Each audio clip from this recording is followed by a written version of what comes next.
So mga kaibigan, isang trivia lang to, no? Tungkol sa oras.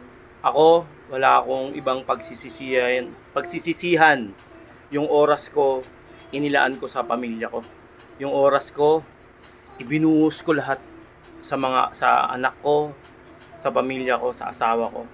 Kaya never akong magsisisi sa bandang huli kasi ako, kumbaga hindi sa pagbubuhat ng bangko, mabarkada ako dati pero inano ko, binago ko ng panahon, binago ko ng pananaw ko, binago ko ni Lord. Na isip ko na mas gusto kong ialay yung maraming oras ko sa pamilya ko kaysa sa ibang bagay. Kaya I'm proud na yung oras ko na ginagamit hanggang nagbubuhay ako sa mundong ito. Ah, medyo malalim yun, medyo malungkot no. Pero yun ang reality, yun ang real talk. Hindi ako nagmamagaling, hindi ako nagpiling piling magaling na ama. Tarantado po ako dati at walang walang kabuhay-buhay. Kumbaga wala akong focus sa pamilya ko. Binago lang ako ng panahon.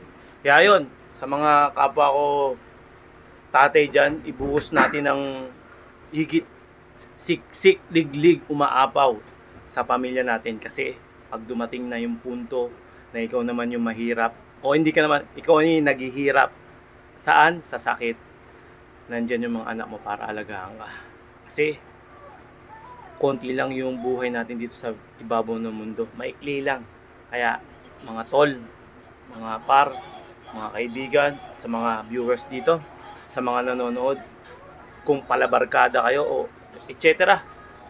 Ibuhos nyo yung buong oras nyo sa pamilya nyo.